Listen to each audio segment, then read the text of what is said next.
like.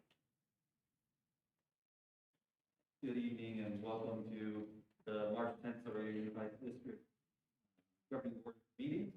Read a disclosure first and then we'll meet.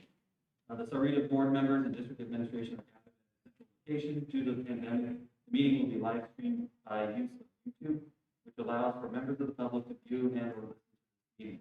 If you need accommodations, please contact us. A link has been provided for all public comments.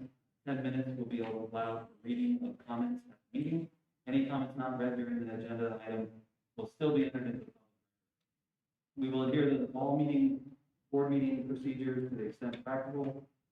An audio recording and or minutes from this meeting will be available to the public. We apologize in advance for any unforeseen difficulties and patience as we navigate unprecedented conditions. So we'll call the meeting to order and begin with the Pledge of Allegiance. Pledge of Allegiance to the flag of the United States of America and to the republic for which it stands, indivisible, with liberty and justice. Thank you. We'll move on to the roll call. Present. Here. Governing board member Dr. John Park. Here. Here. District administration superintendent Dr. Manuel Garza. Present. Here. Here. Chief financial officer. Here. Thank you very much. We'll move on to the approval. Yes, Mr. President, all members of the board, after reviewing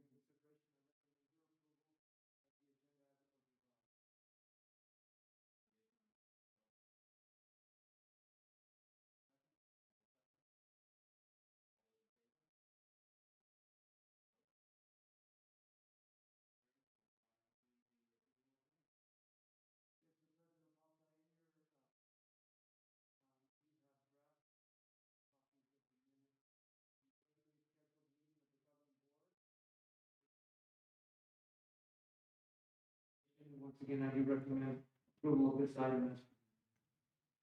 The recommendation, do I have a motion? So moved. Motion and a second. Any discussion? All those in favor? Aye. Any opposed? We'll move on to ratification of the voucher. Good evening. Tonight, I'm recommending payroll ratification number 17, new payroll 22 to 24 for a total payroll approval of $10,720,000. Expense vouchers 2143 to 2146, and new expense vouchers 2153 through 2162. For a total expense approval of $20,594,427.08, and a grand total of ratifications and new vouchers of $31,315,177.62. Thank you, Ms. Yu. I have a recommendation. Do I have a motion? Second. A motion and a second. Is there any discussion? All those in favor? Aye. Any opposed? Thank you. Motion carries. We will move on to the Superintendent's Report. Dr. Valenzuela. Thank you, President Polk, members of the board. Just a few things to share with the board and public this evening. One, in your packet, you do have the enrollment reports, which we presented at every meeting, and I'm pleased to share that we're seeing some modest but encouraging trends.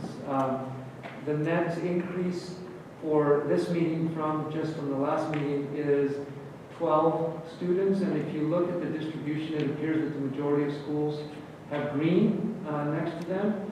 And if you look at the curve comparing prior meetings and prior year, it looks like, although modest, the trend is encouraging that the slope of that curve is turning in the positive direction. So that's exciting. And I'd just like to say thank you to Ms. Woods and Mr. Bonner and our leadership team for launching a really intentional effort to communicate, to outreach, to re-engage people, including folks that may have left us, and to overtly and intentionally invite them to come back. We want them back. We've been through a lot, but we're ready to move forward. And so we're excited about that enrollment report.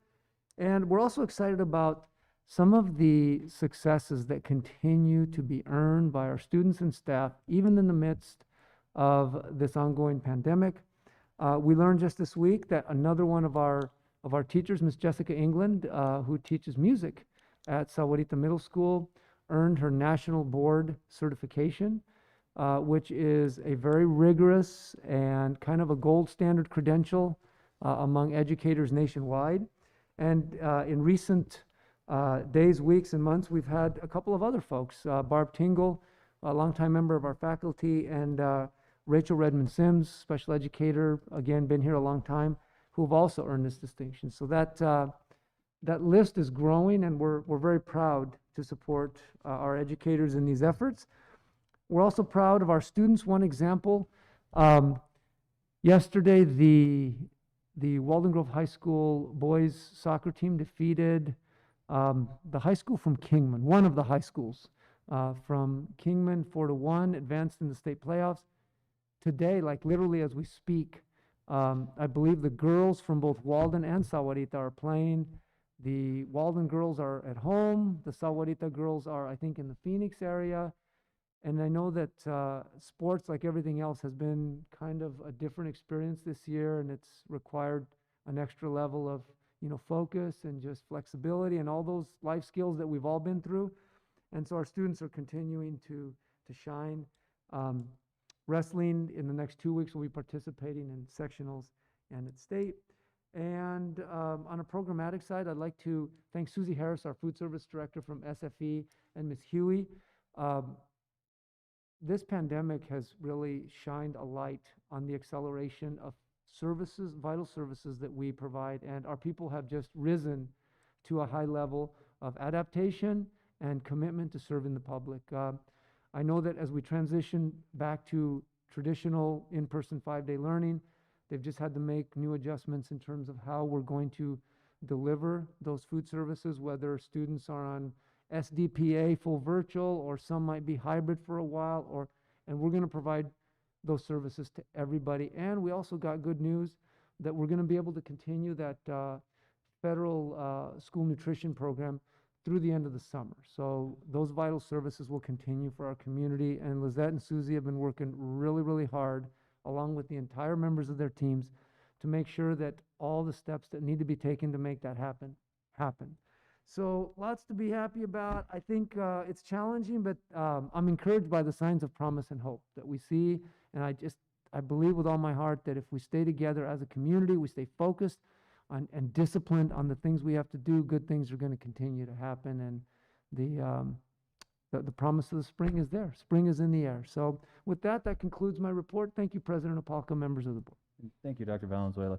We will move on to the governing board reports. We'll start with Dr. Sparks. Thank you. It always excites me when someone achieves national board certification. I think continuing education is a concept I see around me a lot, both in our staff and in our community too. I think that continual effort to push forward and to continually go back and learn and grow and improve, and that that life isn't about getting to some point of education and then stopping. It really is this consistent long-term effort, and we see that a lot in our district, whether it be national board certifications, master's degrees, PhDs. Looking around me, I know we have a pretty significant cadre of individuals with advanced education that continue to advance that, and I'm just grateful to be involved in an organization that has that as a primary core value, and continuing that effort. I know personally I find continuing that takes effort and time and energy, so I'm grateful for that. And I think I just wanted to say, I think as we transition back through this next few weeks that are ahead of us, I know in my professional life it's already starting, right? There's going to be an increased level of anxiety and uncertainty and depression and emotion. And as hard and as difficult as the last year has been, my hope and my I'm not worried. I know we'll rise to the occasion, that we'll continue to have compassion and, have long patience as we move back through these. And I hope as parents to, I know with my own children, and I hope, and I'm sure other people are doing it, as we move back into this process, that we are just a little kinder as we transition back, because it doesn't just mean we opened up and it's going to be easy for everybody. There's going to be a lot of anxiety and stress as we move back into these for everybody, for teachers, students, parents, administrators, town. So I'm just grateful that I live in a community where I look around me and I think I'm not really worried, that we will rise to the occasion. And I'm just grateful to be able to live in and be involved in a place that has that. I look around and I'm not worried. That makes me excited that we will have that. So that's it. I just hope we can all remember that as we transition through this next chunk of time. So that's it. That's all I had to say. Thank you. Thank you, Dr. Sparks. Sherry. I'd just like to wish everybody a good spring break. It's certainly the time of year where I keep thinking back to a year ago, where we were, as our kids were entering to spring break. And while we have a lot to look forward to, I just hope everybody stays the course so that we can stay on that track. And I'm just looking forward to hope and accomplishing what we were all hopeful of last year, and getting back on the road.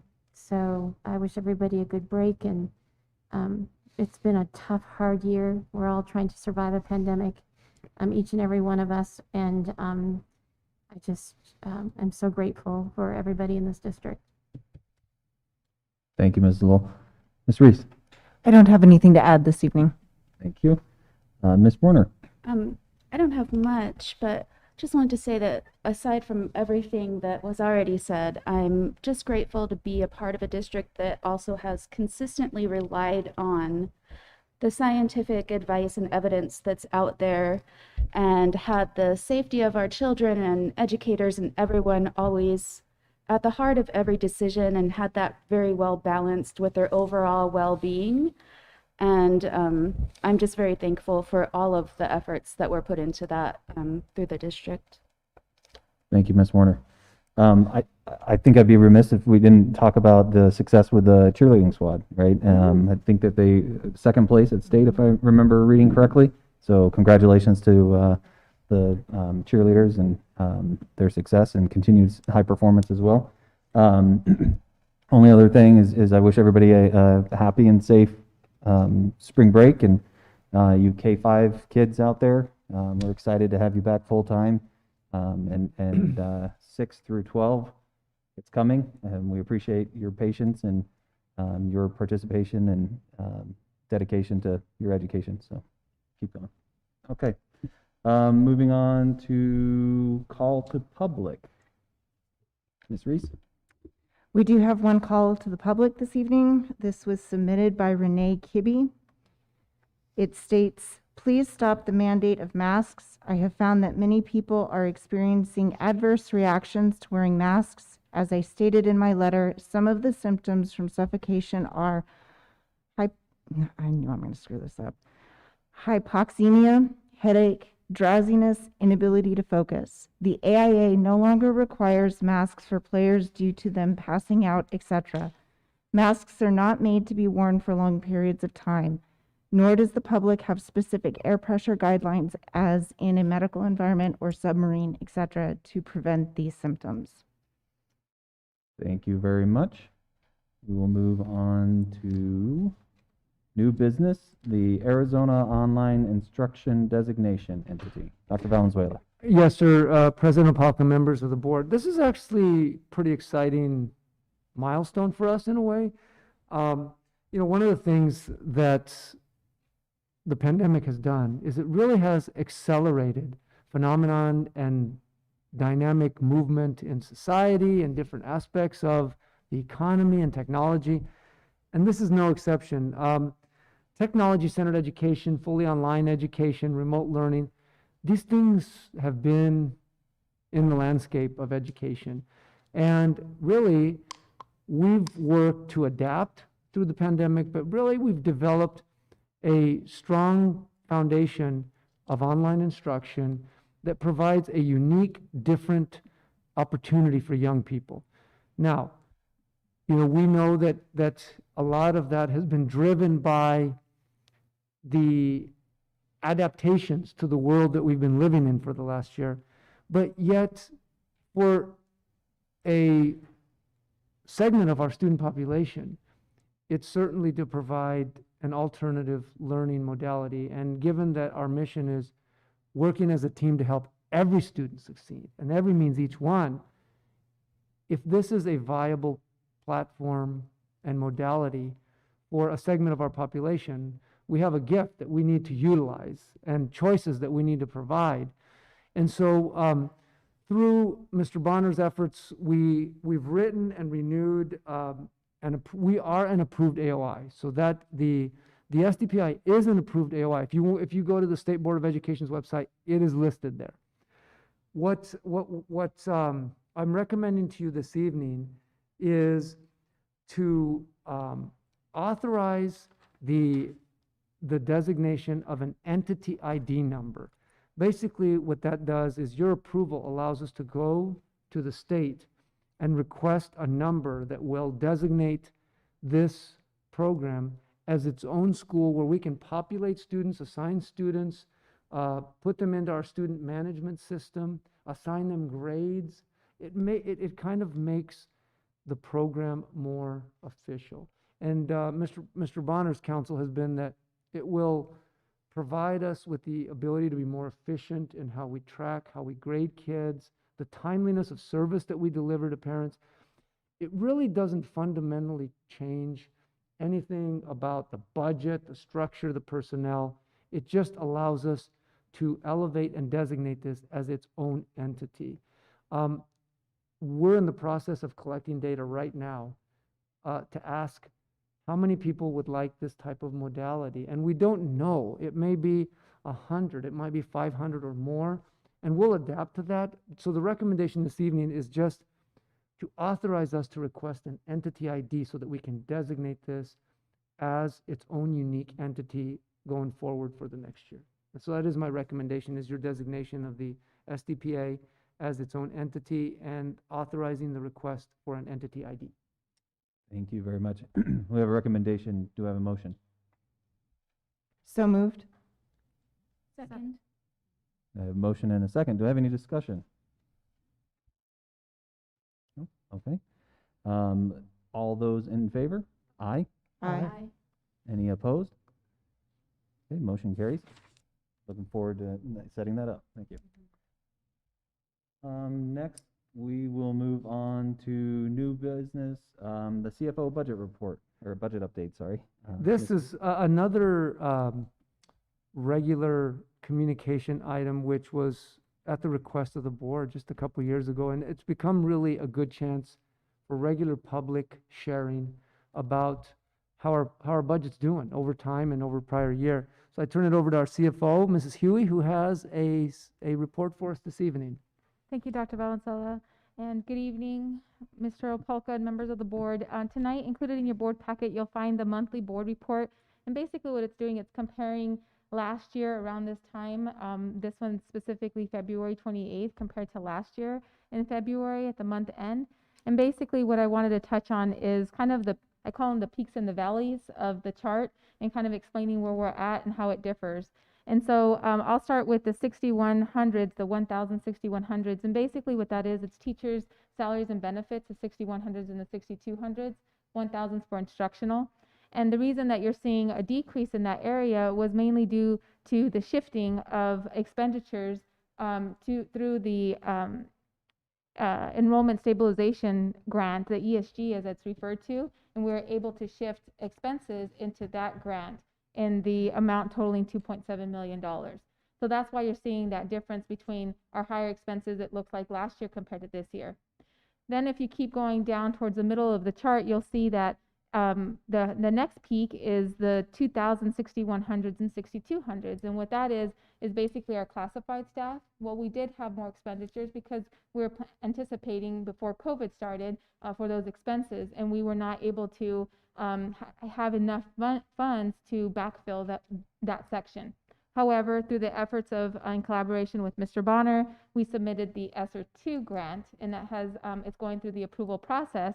And our goal is to backfill that section with some of our bus drivers and our classified staff to utilize those resources to backfill that section for this year. The next peak, if you will, is in the area of the 206600s, which is for our supplies. And so it appears that this year, in the blue section, we have lesser expenses in the 206600, and what that is, it's mainly our custodial supplies.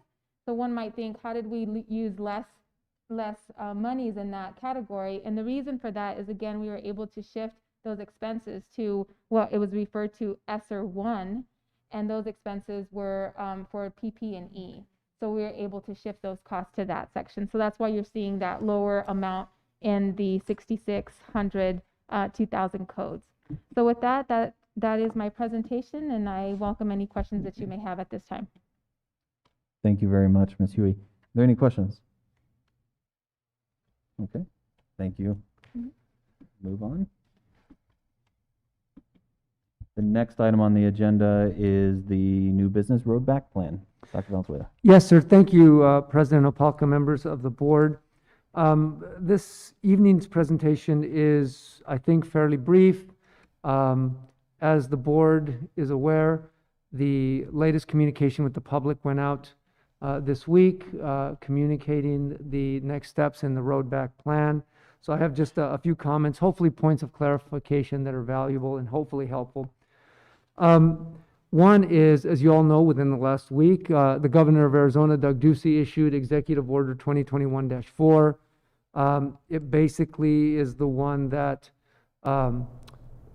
gave direction that schools would go back to in-person learning after spring break or March 15th, depending on the unique situation. A couple comments about that. One is there are still some questions that we're still across the state trying to flush out on what that means in person. For example, the definition of in-person learning in different situations based on substantial spread at the elementary versus the middle school, and also under different contingencies, such as if we go to moderate spread. What I can tell you, and there's always questions and answers that will be found, but despite kind of those questions that are out there, I can tell you that we've scrutinized and looked at the broad range of interpretations of all of those. And our current action plan, as things look right now, we are solidly in line with the provisions of that executive order, despite some of the questions that are out there, that the issues that I just mentioned.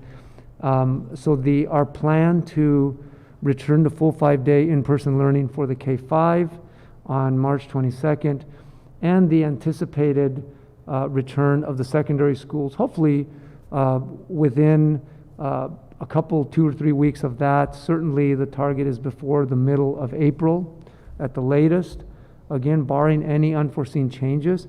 And I think that tentative objective and action plan is soundly within the provisions and compliance with the governor's order. Again, the plan right now is March 22nd. Well, it's in motion. The elementary return to full in-person learning. I had a few questions about the high school and the middle school. We've been meeting virtually with our teacher group, our support staff group, our parent group, kind of tried to flush these out. But for the good of the greater public, I think it's worth noting that the main reason for the shift is very intentional, and the phased process is designed to, first of all, take into consideration that, to Mrs. Lowell's reference about kind of reminiscing the last year, it literally has been 1 year since any of our schools on any given day had all of their students in school. And so given the the changes that have taken place, we're just striving to give it a little bit of time. And I totally understand the apprehension, the desire to move back, and we have that too, and we want to get back as soon as we can. We just want to take the elementary group where we've frankly had, our history shows, less challenges in terms of mitigation, tracking, tracing, spread, and make sure that we've adapted well.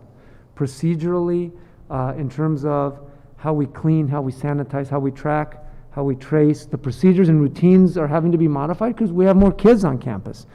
And we just want to make sure that that's running well at this level before we move to organizations like the middle and high schools that frankly, they're just designed to be a little more complex. They have a little more moving parts. They're a little more challenging. And the metrics have shown us that they can be a little more difficult to navigate from the standpoint of this pandemic situation. And we just want to make sure that we walk first through this before we run. And so, but we do anticipate and very much share the desire to get the secondary schools back in the most soon and timely and practicable time as we possibly can. And as always, there will be communication as soon as we're able to solidify and clarify that. I can tell you that we've been looking through the lens of change with Mr. Downs and Ms. Cernacki and Ms. Woods and the cabinet team, Mr. Bonner and Ms. Huey, and our principal leadership. And we're really monitoring and adjusting for the new scenario. And I can tell you that the different aspects are in place. We continue to be ready from the standpoint of cleaning and sanitizing, from managing cases. We still have cases. Thankfully, they're much less.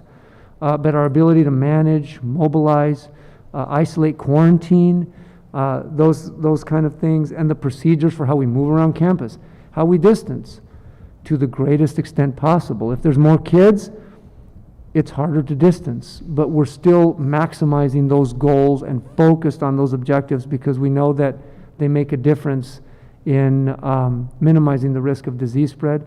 We've made some adjustments. For example, we're trying to the extent practicable to pod the children at the elementary. So you have a seating chart, and when you go to specials, you stay as much as possible with that same group. When you go to recess, you get to play around, but you structure the recess so that you're as much as possible around the same group of kids so that we minimize the risk of spread and the risk of quarantining and outbreaks and things like that. So those are things we're doing, but basically we've learned and we continue to consult and learn every day more, and we're relentless on the focus on making sure that all of these aspects are in place and that we do everything possible to keep our children safe. I think Lizette would agree that food service, the cafeteria, the buses, they're making the same adaptations to adhere to these same norms to the greatest extent possible. And the last point I'd be remiss, and I think I've heard it from members of this body in past meetings, is that we've learned that this is a total community effort. Thankfully, our community cases, which I track, we have a great rapport with the town across the street. Mayor Murphy and I talk regularly, and they get data, we share. And right now, the indicators are continuing to be rather favorable. And the key is, as a community, staying locked on to these basic precautions so that we can move, but move carefully so that we can move for the long haul. And so with that, I'd be glad to answer any questions about the road back, but I think we're well positioned to take this next step, and frankly, I'm looking forward to walking through it safely and successfully, hopefully. Thank you, Dr. Valenzuela. Are there any questions, comments? Dr. Valenzuela, I was just want to thank you and Amber for continuing to update the road back on the website. It's been a great source of information and for everybody, including, the positive cases by school, and to see those numbers and how many have been resolved. And I just want to remind people that road back is available on our website for additional questions as well. So thank you for updating that. Yes, ma'am, you're welcome. Any other comments, questions? Okay. We'll move on. Next up is the consent agenda. Dr. Valenzuela. Yes, sir. President Apalka, members of the board and public, there is a list on the agenda of routine consent matters that may be considered in one entire motion, and I do recommend the approval of the entire consent agenda as it is presented at this time. I have a motion, or I'm sorry, I have a recommendation. Do I have a motion? So moved. Second. A motion and a second. Any discussion? All right. All those in favor? Aye. Any opposed? Thank you. The motion carries. Next up is the setting up of the next meeting. Right, if I can- There we go. Maybe. The next meeting will be on April 14th, 2021, here in the Pod B, right? And I need a motion for recess. So moved. Second. Second, thank you. A motion and second. Any discussion? All in favor? Aye. Aye. Any opposed?